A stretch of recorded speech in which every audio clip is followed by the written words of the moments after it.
Hi, my name is Jonah. I am the skate tech and equipment manager with Nagano Skate. Today we are going to learn how to sharpen like a pro. Before we even actually look at the blades, we are going to talk about a couple technical terms that we commonly refer to in the world of speed skating.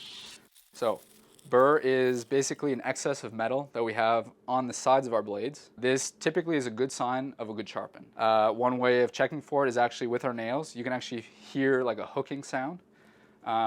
That is key, and that's something we want to look for at the end of the sharpening process.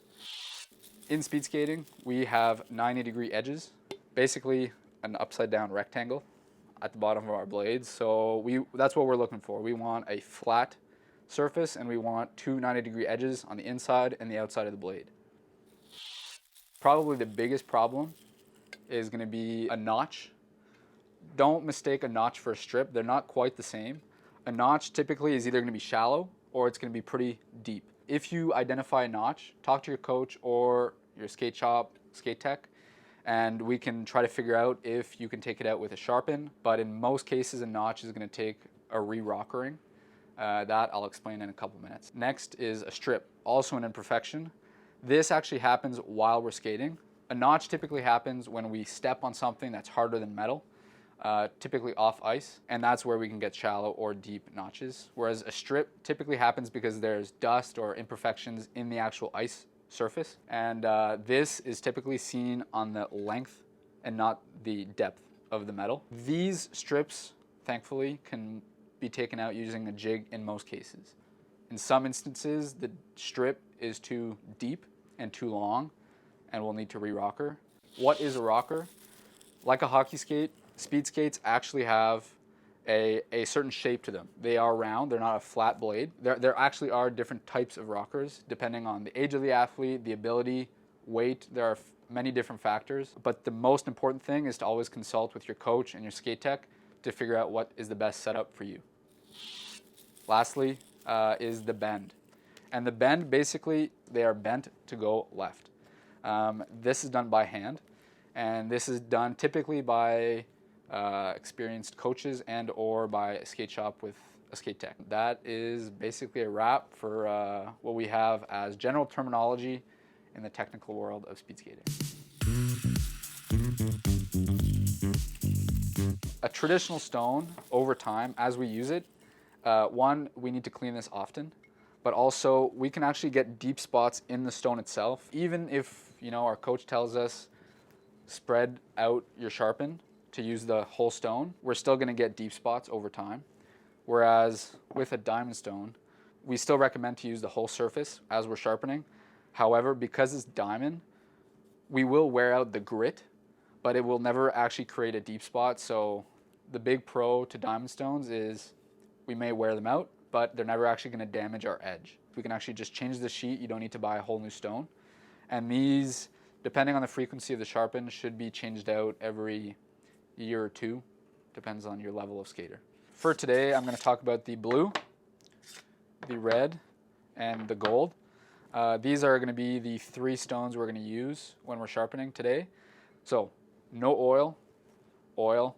People have different types of oils that they use, and these are good, but they can get pretty dirty, as you can see. My fingers are already pretty dirty.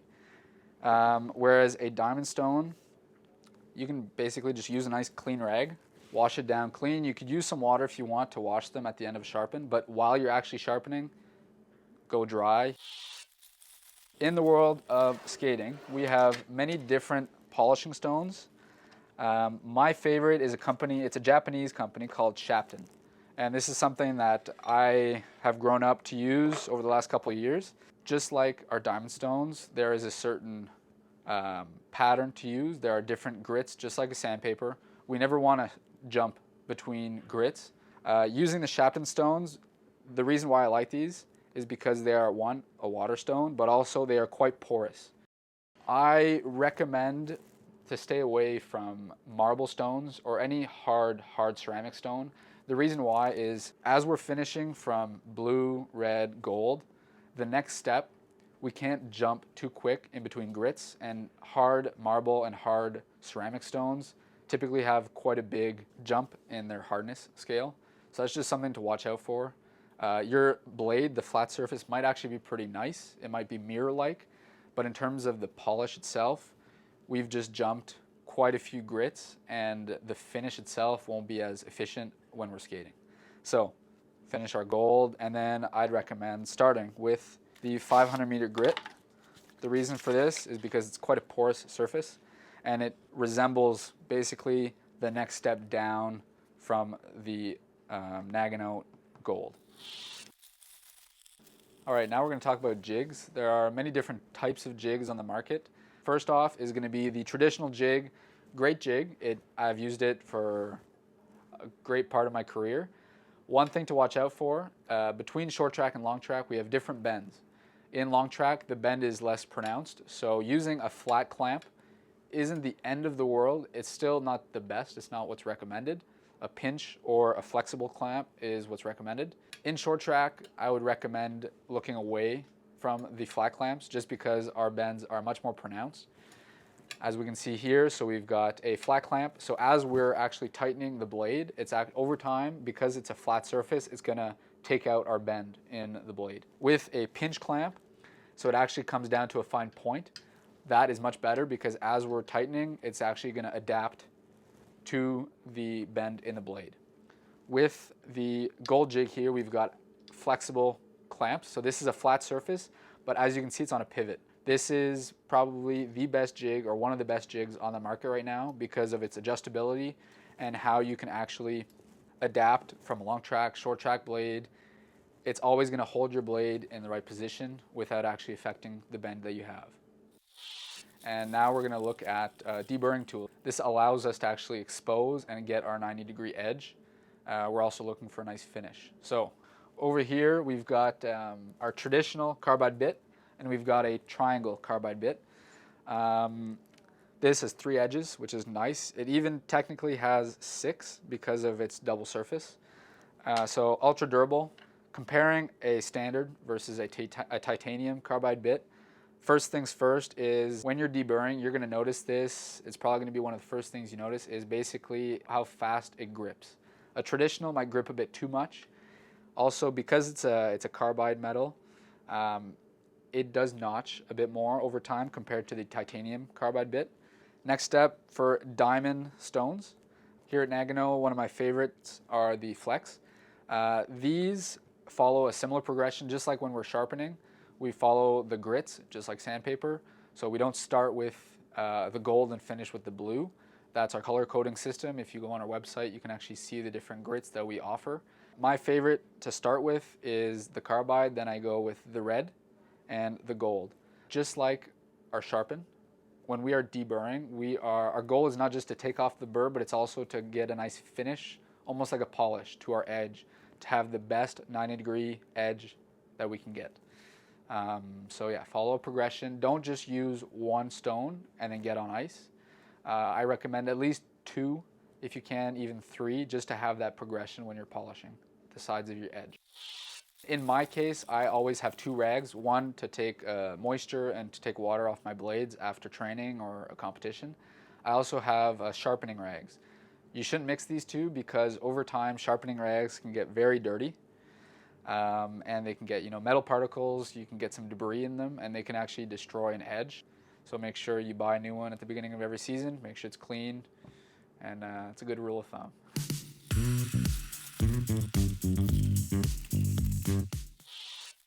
All right, next step, we are going to look at our blade and see if we need to get it sharpened. So first step is to see the quality of our edge. So you can either use the back of your nail or your hand. In my case, I typically use my hand. Some people use your thumbnail. You can wipe it down. And then I typically like to use the inside of my hand, and I can just feel the edge and see if it grips properly. Over time, you're going to notice when it's dull, it kind of feels like a butter knife in the kitchen. Whereas a sharp blade, you can actually feel it gripping your skin. It's not going to cut as long as you go down and not to the side.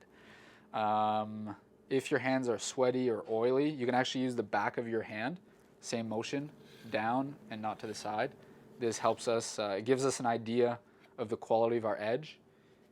You can also look to see, using your nails, you can drag up to see if you feel any burr or any notches or any imperfections in the edge, and those are all kind of signs that you probably need to get your blades sharpened or sharpen them yourself.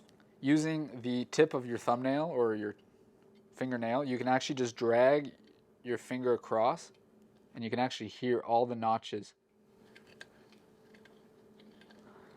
That's not what we want to have. So a perfect edge, you shouldn't hear anything. So this blade is definitely an old blade. It's my old blade, and it's got quite a few notches and strips. A notch, if you can't see it visually, you're probably going to feel it. So again, drag your fingernail across the blade and you're going to actually feel those. If you've identified your notch and you see that it's too deep, I'd recommend you talk to your coach or skate tech to try to get a re-rocker done on your blades. Don't try to sharpen them out using a black or a blue stone, because in most cases, if it is too deep, you are most likely gonna ruin your rocker instead of actually, solve the problem. Once we've identified the quality of our edge, we are gonna look at two different scenarios for today. One scenario being that we have a strip and we need to take out that strip before our next competition. In this case, I'd recommend starting with our blue grit of diamond stone for our sharpen. The reason for this is because it's an aggressive stone. It's not like the black, but it is a pretty aggressive blue stone. That's going to help us reduce the amount of metal in the bottom of our blade, and it'll allow us to get that strip out as fast as possible without actually ruining our rocker. If you were to go straight with the black, it's such an aggressive grit to take out a strip. It's not necessary, first of all, but also it might actually damage the shape of your blade. So to take out a strip, I'd recommend using a blue, and then you go with your red and your gold. If you've identified that your blades are pretty nice, you just like a little top up before your next practice or your next competition, a nice fresh red plate, diamond plate, will achieve burr. That's gonna cut and it's gonna give you a proper edge. So I would start there, do your gold to start a nice finish, and then you would go to your polishing stones. That is the ideal sequence of stones to use in different scenarios.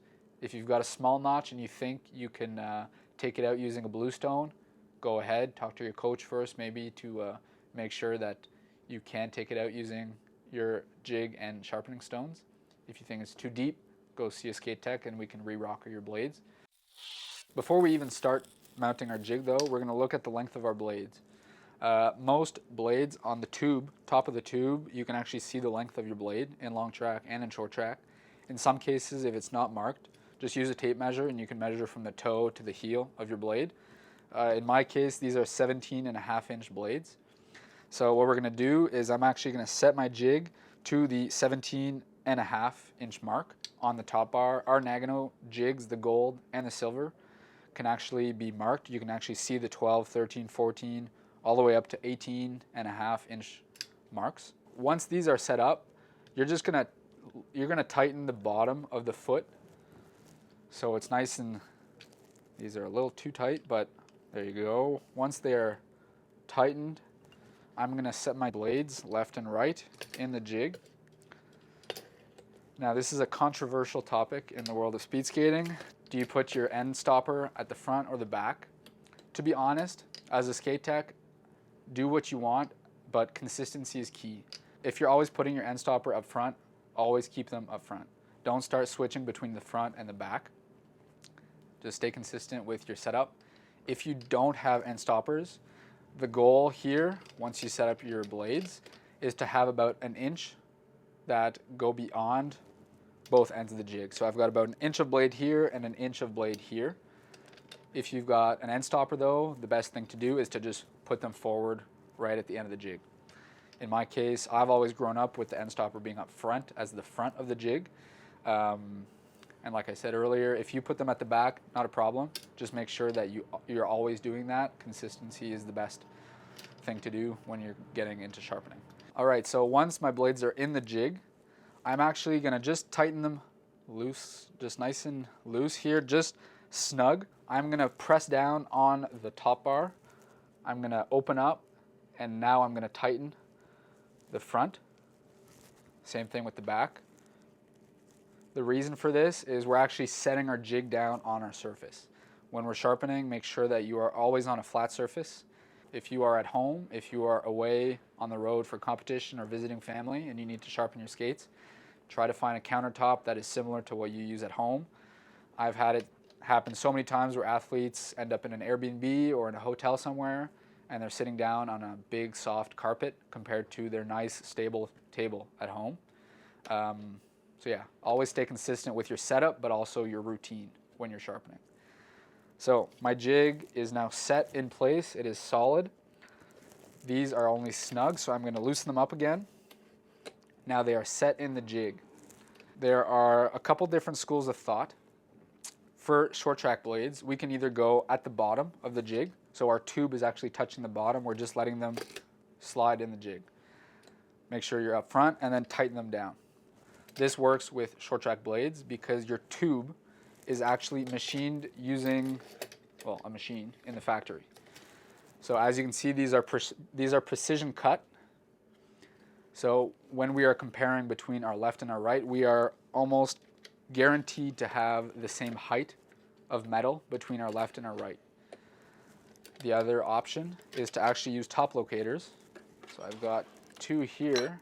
So I'm gonna screw these in. Most jigs have these nowadays. They've got a little screw insert here. Make sure they're nice in place. They're stiff and solid. Now they're in. I'm gonna loosen these up quickly. I'm gonna bring them up to the locator up top and tighten them down. You don't need to clamp them down like crazy. Just make sure they're nice and snug and they're not gonna slip. You can pick up your jig and you can actually just check either with a piece of paper to see if there's a gap or just visually look and see if you've got a gap in between your blade and your spacer. Make sure they are nice and mounted up top. Once these are in place, they are up. I can remove my top locators and I'm ready to go. So that's the beauty of short track skates. Because the blades are machined, you can actually either keep them at the bottom or lift them up top using top locators. When it comes to long track, it's a bit more complicated. Long track blades are done by hand. The tube is actually built by hand. The lip and the runner, that is machined in a factory. Most companies do them that way. There are a couple that actually do them in a factory and they're precision cut. Now, because they are done by hand, I can't guarantee that my left and my right blade are sitting at the same height in the jig. So I can't actually let them just sit at the bottom. If you don't have top locators, you can simply just lift them up to the lip. Basically, we are lifting up our blades, our boots, to the top so that the clamp here is actually up against the lip. The lip is precision cut, so we are guaranteed to have the same measure from our left to our right. Ideally, in the perfect world, you're gonna have top locators. We do sell them as an accessory right now here at Nagano Skate. If you don't have them, not the end of the world, just set them up in your jig. There you go. That's how you set up a jig. Now we're gonna talk about the actual sharpening movement. In most cases, we want to do front and back motions. In some instances, we can do some large V's. They're V strokes, kind of from like the left to the right or right to left. I would recommend doing both. So if you're gonna go left to right, go right to left as well. The only reason you should be doing V strokes are if you've got a pretty deep strip, a notch, or if you're just trying to take out the rocker grooves. We'll show those to you guys in a few minutes. So we want to make sure to use the entire surface of the stone. When we're doing our strokes, front and back, in this case today, I don't need to do V cuts because nothing is deep enough. Everything can kind of be done from a front and back stroke method. The way that I think the blades should be sharpened should be with 20 to 30 stroke increments maximum. We shouldn't be doing more than that. So for example, this would be 1, 2, 3. The reason I would count up to 20 or 30 and I wouldn't bust that number is because after 20 to 30 strokes, it allows us to, 1, check our blades. We can just drift up our nails to see if we have any burr. I've done 3 strokes and I've already got a bit, so that's a good sign. But also, if you zone out and you just start doing strokes, the one problem is if your blades aren't set up properly, you may not notice until way too late into your sharpen, and you may damage your rocker, your edge. So for example, with this blue, I'm going to do 2 times 20 strokes. So I would do 20 strokes, check, make sure I'm starting to get burr everywhere. If I've got burr on 3 of my 4 edges, that might be a sign that something slipped, or just during my setup, I didn't properly set up the blades in the jig.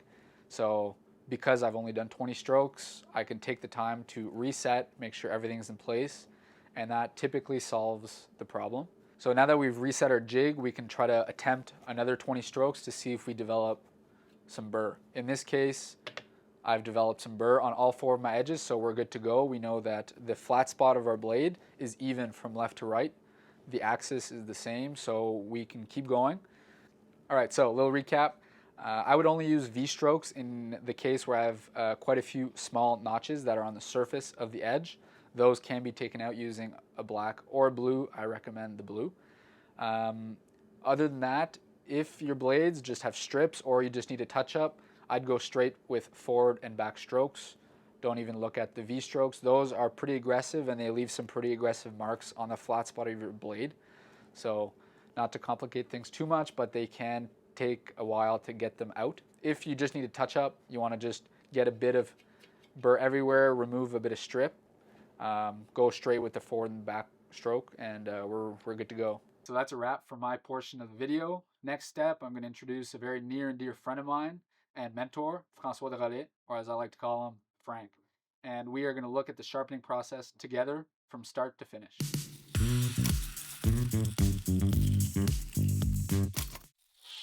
So now we've got Frank here. He's looking at the edge right now. He's actually going to look at the diagnostic and see what needs to get done.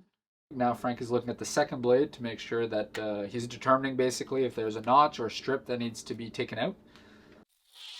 So now we're mounting the blades in the jig. As you guys are tightening, you don't need to tighten super hard. Just make sure they're nice and snug. As you can see here, so it's perfect. This is the gold jig, so the actual plates are on a pivot, so they're following the bend of the blade. Seeing that this is a short track blade, the bend is quite pronounced. So we've determined that there is a strip in the blade, so we're going to start with the blue, seeing that it's a bit more coarse. And basically for this, Frank is just going to sharpen as usual, not putting too much pressure down. As you can see here, using basically the weight of his hands, and he's using the entire plate of diamond. Slowly shifting from one side to the other. Yeah, going from left to right, and you can see that he's using the entire surface of the diamond, not putting too much pressure on the plates. He's just sharpening. And after a couple of strokes, as I recommended earlier, between 20 and 30 strokes, we're going to check the blades, see if we've started to get some burr. As we can see here, so we can already start to hear it, and Frank can probably feel it too with the tips of his fingers. All you need to do is really drag up on the runner or the metal part of the blade, and you'll hear and even feel like a hooking sound. Missing a bit here, so I'm going to keep going. And again, we're doing strokes of 20 to 30.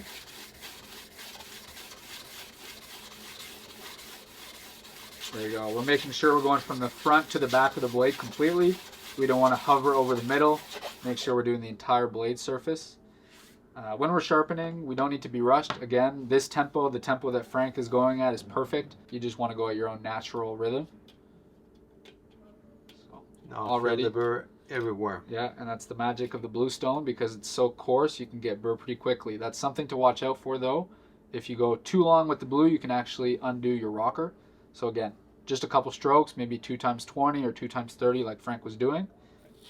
All right, so now we finished with our blue, so we're going to continue with the red. So same stroke pattern, we're going to do 20 to 30 strokes per session. Still, again, using the weight of our hands, we're not putting too much pressure down on the blades, going from the heel to the toe of the blade. So once we have done the blue and the red, one important factor is to actually take your burr off while we're sharpening. Key point here is when we are deburring with the blades in the jig, we want to leave them in the jig. We don't want to actually touch the clamps, because The blades already have a clean flat surface from left to right, so we know that the axis of the blade is perfect on both sides. In this case, there's not much blade coming out of the jig, so it's going to be pretty hard to actually come and remove the burr. So in this case, I would just remove the blades to make sure that I don't make a strip.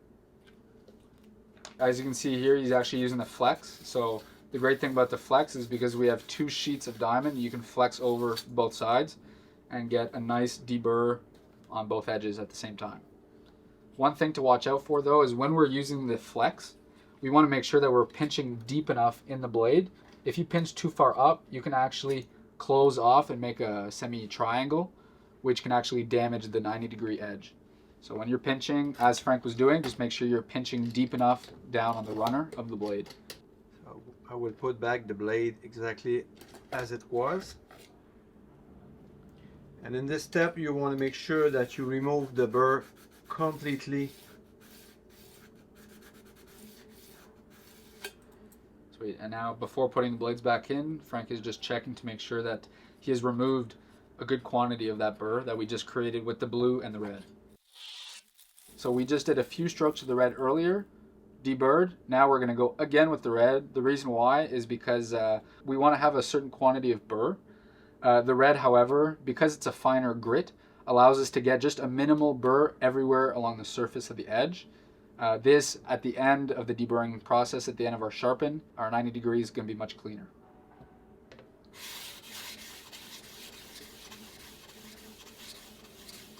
Alright, so now we've finished with the red. We've got some burr everywhere. As you can see, Frank is actually wiping down the stone. This is a good practice to have, and as you can see, every time he's wiping down the blades. This just helps us get a better read when we're trying to search for that burr.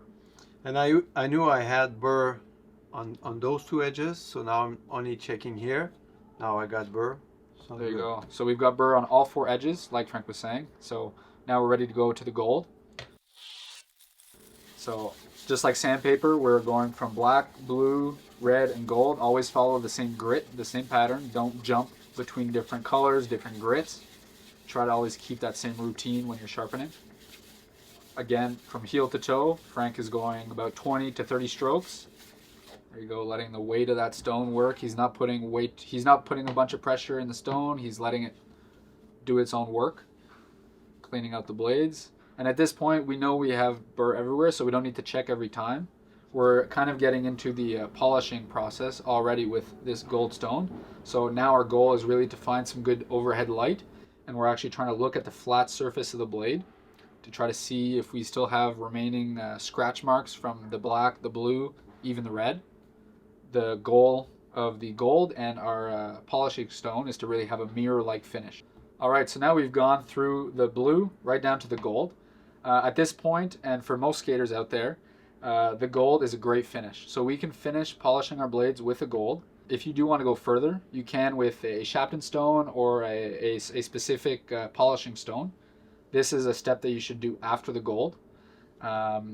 In the case of sharpening, when we are sharpening from blue, red to gold, I always like to work in a rule of doubles. If I'm doing 2 times 20 strokes of the blue, I'm going to try and do 4 times 20 strokes of the red and 8 times 20 strokes of the gold. The reason for that, and the way I've learned over the years, is because the blue is so much coarser, it's going to take twice as many strokes of the red to remove those marks on the flat surface of our blade. And same thing goes between the red and the gold. To remove the red marks on our blade, it's going to take twice as many strokes with the gold to get a nice smooth finish. The last step is to actually deburr using our tools. So Frank is removing the blade from the jig. At this point we can set it aside. And as you can see, Frank is using the Gold Flex, which is a great tool to use. Make sure you are in a comfortable position when you are deburring.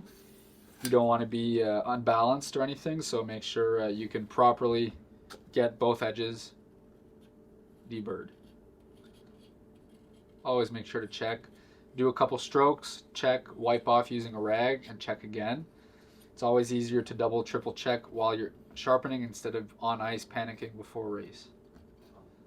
Really important here not to have any burr left.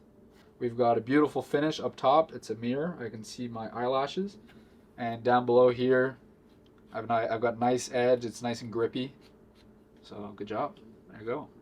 Okay, so all the equipment that we saw today, you can find in the description down below. If you guys have any questions, feel free to reach out to us. Go try it out for yourself.